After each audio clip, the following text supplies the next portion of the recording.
Okay, welcome back. This is the SM.81 Machete Pippistrello build.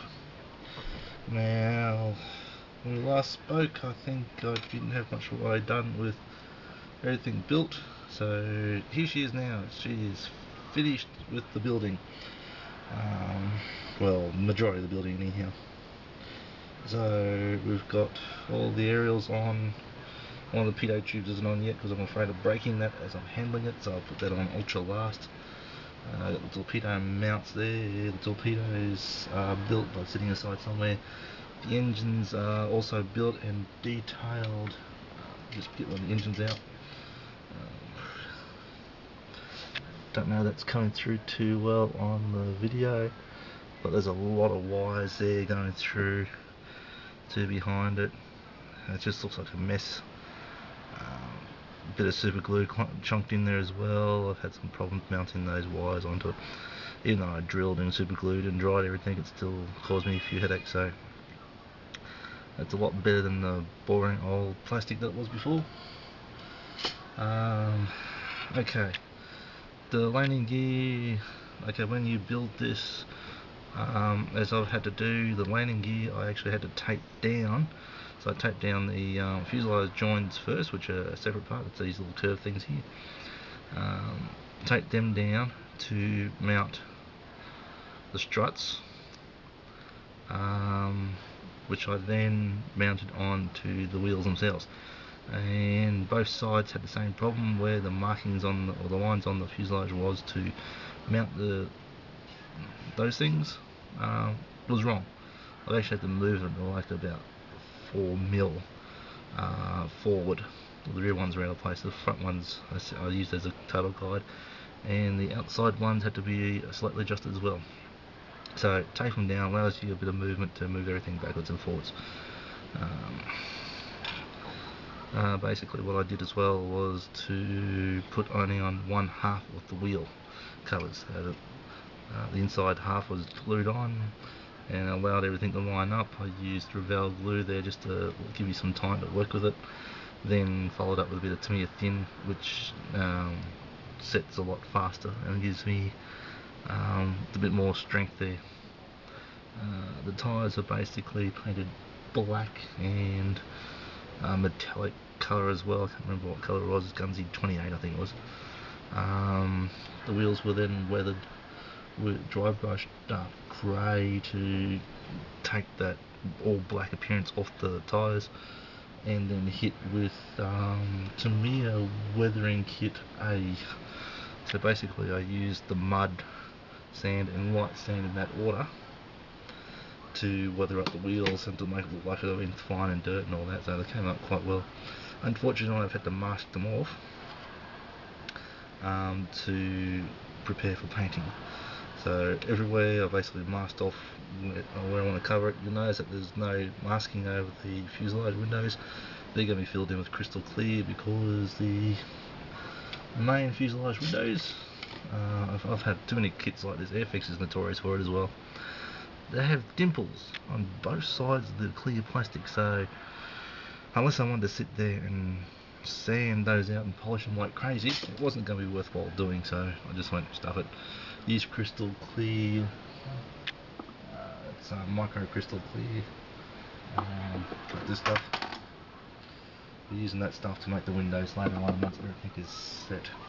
Hobby shop didn't come through for me, so I've used the kit canopy, top and bottom, masked it off.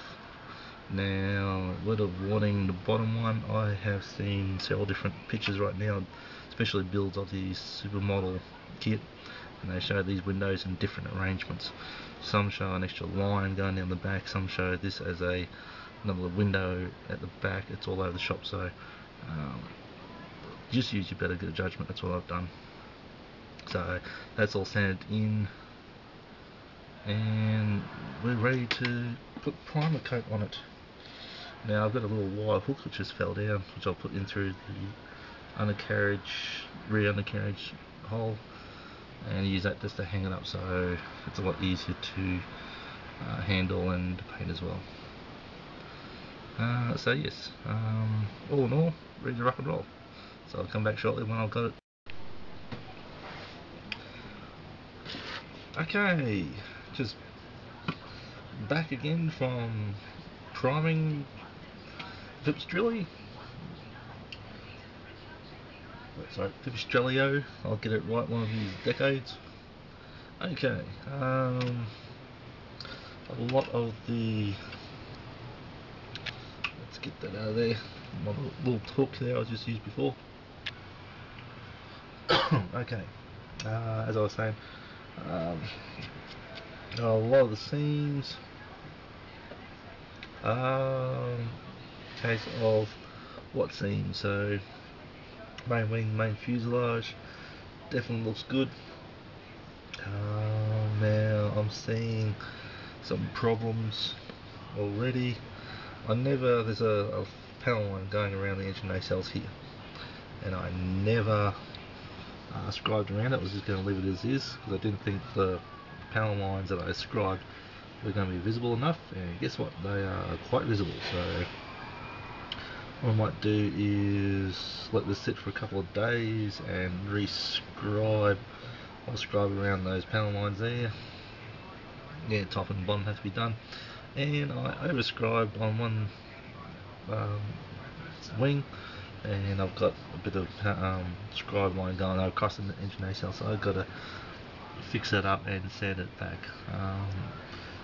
Now it's a bit of a cool night tonight, so the primer got a bit splotchy in some areas, so I've got some little dimples I got to take care of.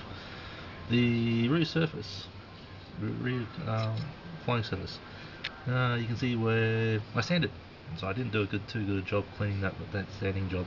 What I did with the rest of the fuselage was start off about 180 grit to me as sandpaper, and worked up to 1000 grit.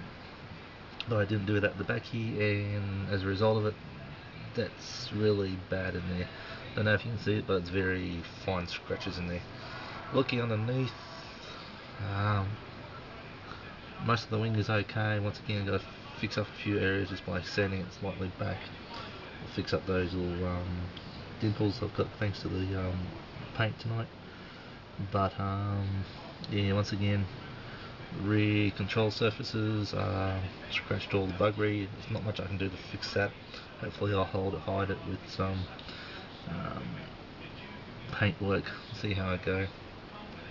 And I've got a lot of scratches around here. This was a very difficult spot to fix up, so I'll have to think of ways to polish that out with 1000 grit sandpaper without wiping out the parts around it. Overall, she looks good. So yes, I'm on track for. Oops, I just found this another seam line across one of the wings here. On the wing tip here, there's a seam line going across there, which I didn't pick up. And on the other side too, I thought I sanded them off. Obviously, I didn't. So I will have to work on this a bit further. Oops, and there's this seam down there where I didn't putty up the join and the fuselage. Okay, found a few mistakes, so I'll have to fix them up.